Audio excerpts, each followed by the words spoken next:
திருச்சிற்றம்பலம். தென்னாருடைய சிவனையை போற்றி, எந்நாட்டவர்க்கும் நிறைவாக போற்றி. சிவபெருமானின் 64 மூர்த்தங்கள், அதில் 27வது வடிவமாக கங்காளமூர்த்தி வடிவத்தை பற்றி சிந்திக்கலாம். திருச்சிற்றம்பலம். ஒரு நாள் சிவாலயத்தில் உள்ள திருவிளக்கு ஒன்று சுடர் மழுங்கு இருக்கும் பொழுது சிவபெருமான் தேவியாரை பார்த்து, பெண்ணே, இத்திருவிளக்கின் திரியை தூண்டுவோர் திரிலோகமும் அரசு ஆழ்வர் என்று கூறுகின்றார். அப்பொழுது ஓர் எலி அத்தீபத்தில் இருந்த நெய்யை குடிப்பதற்காக அங்கு வந்தது. அது அசையும் பொழுது, அந்த நெய்யை குடிக்கும் பொழுது திரி தூண்டப்பெற்றது. இறைவியார் எம்பெருமானை நோக்கி, இப்பொழுது இதனை தூண்டிய இவ்வெளிக்கு இன்னொரு புரிய வேண்டும் என்று கூறினார்.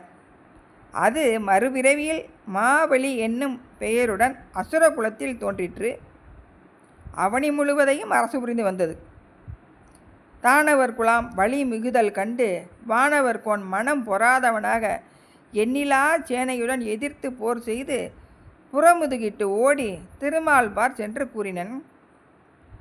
அச்சமயத்தில் திதி என்பவள் விஷ்ணுவை வேண்டி தனக்கு மைந்தனாக வர வேண்டும் என்று வரம் கேட்க, அரவணை துயில்வோன் அவளுக்கு அவ்வாறே ஆகுக என்று வரமளித்து ஐராவணி கேள்வனை நோக்கி, அமரர் பெருமா அஞ்சற்க, அவனை அடர்ப்போம் என்று அருளி காசி முனிவருக்கும் திதிக்கும் மைந்தனாக வாமன அவதாரம் செய்கின்றார்.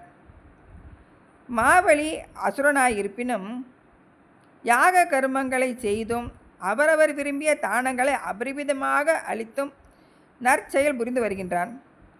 வாமன வடிவம் கொண்ட மாயவன் மாவலி மாளிகையை அடைந்து நிருத நிருபன் கண்டு எதிர் சென்று அழைத்து சோடச உபகாரங்களை எல்லாம் செய்து தக்க ஆசனத்தில் அமர்த்தி, வேதிய யாது கருதி வந்தனை என்று கூறுக என்ற கூற வாமனன், மகவான் மலரான் மலர்த்தலை உலகத்து மன்னர் முதலானோர் மனம் கழிக்க அழிக்க வல்லல் ஆகார் என்று உள்ளத்திற்கொண்டு உன்பால் வந்தேன் என்று கூறுகின்றார். மாவலி உடனே, மறையோனே, ரதம் கஜம் துரகம் பொன் பொருள் பொக்கிசம் முதலிய எது வேண்டினாலும் இமைப்பில் தருவேன், சொல்லுக என்று கூறுகின்றார். அந்தணன், அரசே, அவற்றையெல்லாம் என் அபாவின் அல்லேன், எனது அடியால் மூவடி மண் வேண்டும், தன்னோட திருவடியால் 3 அடி மண் வேண்டும் என்று கேட்ட உடனே மாவலி, மூவடி மண் எதுக்கு பயன்படும் என்றால், நான் தவம் செய்து இருப்பேன் அப்படின்னு சொல்கிறாரு வாமன அவதாரத்தில் வந்த திருமால். அப்பொழுது அங்கிருந்து அசுர குருவான சுக்கராச்சாரியார், அரசே, இவனோர் பார்ப்பன் சிறுவன் என்று எண்ணாதே, திருமாலின் அவதாரம், அது தீமை செய்யும் என்று செப்பினான். மாவலி, மாலே என்பால் மறையவனாகி மூவடி மண் யாசித்தான் என்று அரும் புகழ் இருக்கும், ஆதலால் விளையும் சஞ்சலம் பெரியதன்று என்று சுக்கராச்சாரியன் சொல்லையும் கடந்து மும்முறை நீர் சொரிந்து தாரை வார்த்தனன். அது பெற்ற உடனே அச்சுதன் திரிவிக்கிரம அவதாரம் எடுத்து அண்ட சராசரங்களையும் ஊடுருவி நின்று ஓர் அடியால் பூலோகத்தையும் மற்றொரு அடியால் தேவலோகத்தையும் அளந்து 3வது அடிக்கு இடமில்லையே என்று கேட்க, மாவலி தன்னுடைய சிறமேல் ஊன்றி அவனை பாதாளலோகத்தில் தாழ்த்தினார். அதனால் அகந்தை கொண்டு ஆர்ப்பரித்து உலகம் முழுதும் அழிக்க முற்பட்டனர். அதனை கண்ட அமரர் அதிவிரைவாக சென்று அம்பிகை பாகர் வீட்டிற்கும் வெள்ளிமலையை அடைந்து நந்தி பகவான் பாதங்களை போற்றி உள்ளே செல்ல உத்தரவு பெற்று சன்னிதானத்தை சார்ந்து சாஷ்டாங்கமாக பணிந்து கைகளை சிறைமேற் குவித்து சம்பு சங்கரா சச்சிநாதா ஜகத்ரட்சகா சரணம் சரணம் என்று பேர் இறைச்சலாக தோத்திரம் செய்து, எல்லாம் அறிந்த பெருமான் ஒன்றும் தெரியாதவராக, ஒன்றும் அறியாதவர் போல, உம்பர்களே, உங்கள் குற்ற துயர் யாது கூறுங்கள் என திருவாய் மலர்ந்து அருள்கின்றார். வானவர் மகாதேவா, மாவலிவால் மாயவன் வாமன வடிவாய் சென்று மண் யாசித்து வானுட் ஓங்கி மாவலியை மாய்த்து மமதையால் வையகத்தையே வதைக்கின்றான். அவனை விரைவில் அடக்காவிட்டால் அமரர் அந்தனர் முதலானவர்கள் அரைக்கணத்தில் அழிவது நிச்சயம் என்று முறையிட, அருள் வள்ளல் அகிலத்திலுள்ள அனைவருக்கும் உற்ற ஆபத்தை அகற்றும்படி அக்கணமே அவ்வாமனன் முன் அடைந்து மயக்கமொழிய வார்த்தைகள் சில வாய் மலர்ந்து அருளினார். பிருகுமுனிவன் சாவப்படி விஷ்ணு கற்பாசமுற்ற பாச வீக்க முதிர்ச்சியால் கேளாமல் இருந்திருப்பது நோக்கி இறைவர் இணையில்லா சின்னம் கொண்டு வஜ்ர தண்டம் ஒன்றை திரு கையில் ஏற்று வாமனன் மார்பில் அடித்தார். வாயு வேகத்தால் சாய்ந்த மேருமலை போல வாமனன் தரையில் சாய்ந்தான். அப்பொழுது அவனை தோலை உரித்து கஞ்சுகமாக தரித்து முதுகெலும்பை பிடுங்கி தண்டமாக கையில் கொண்டு இறைவன் கையிலே அடைந்தார். அச்சுதன் அகந்தை அகன்று பண்டைய உணர்வெய்தி பரமனை பரவி தேவன் முதலியவர்களுக்கு வாமன புராணம் ஓதி வைகுந்தம் சேர்ந்தான். மாவலி நற்கதி பெற்றான். சிவபிரான் வாமனது முதுகெலும்பை கொண்ட கோலமே கங்காள மூர்த்தம் எனப்படும். திருமால் 10 அவதாரம் எடுப்பார் அப்படின்னு நம்ம பார்க்குறோம். அது ஏன் அப்படி எடுக்கிறார், அதுக்கான காரணம் என்ன அப்படின்னா, ஆதியில் அமரருக்கும் அசுரருக்கும் நிகழ்ந்த போரில் தேவர்கள் மிகவும் தோற்று விஷ்ணுவை வேண்டியது கண்டு திருமால் திகிரியை செலுத்தி தீயோர் பலரை செகுத்தார். தப்பி ஓடியவர்கள் பிருகு முனிவர் பர்ணசாலையை அடைந்து கியாதி அவருடைய மனைவி கியாதி என்பவளை அடைக்கலம் புகுந்து அங்கே ஆசிரமத்தில் வசித்து வருகின்றார்கள்.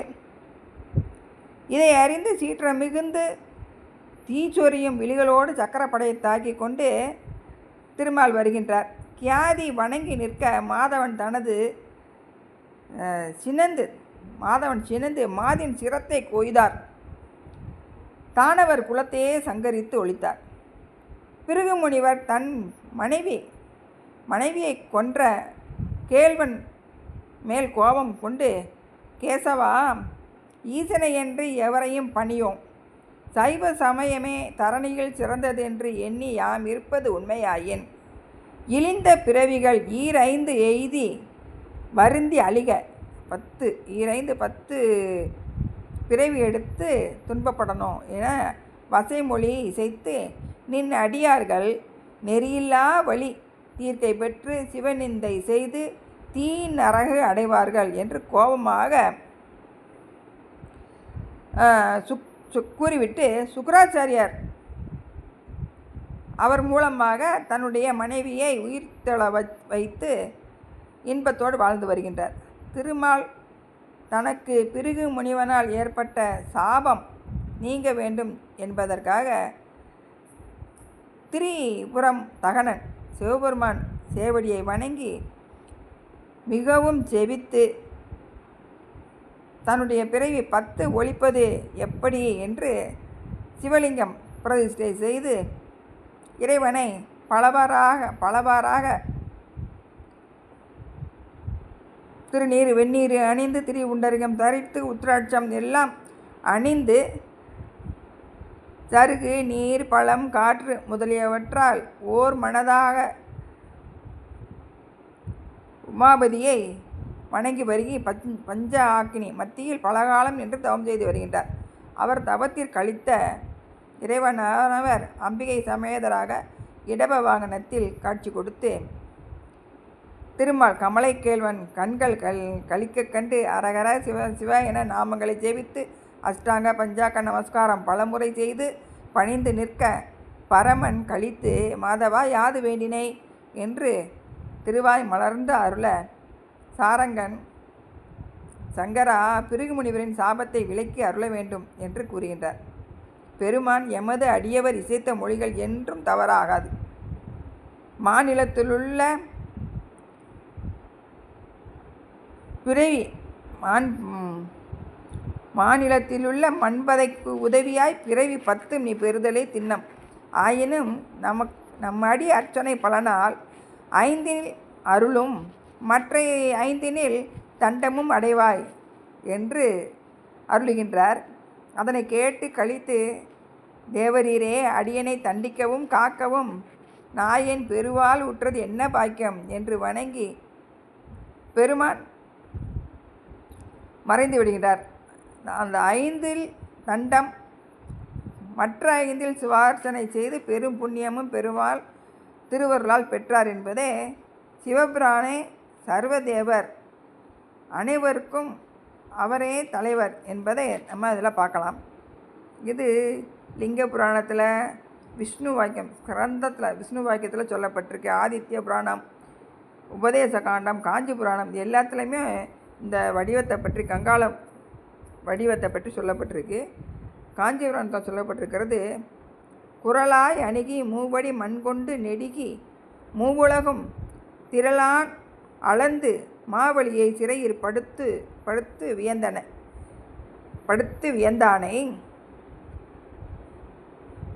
இரவே சவட்டி எரி எலும்பை எழிற்கங்காள படையென்ன அறவோர் வழுத்த கை கொண்டு அங்கனால் அன்று இருந்த திருவுருவம் என்று கங்காளமூர்த்தி வடிவத்தை பற்றி காஞ்சி புராணம் சொல்லுது. திருச்சிற்றம்பலம்.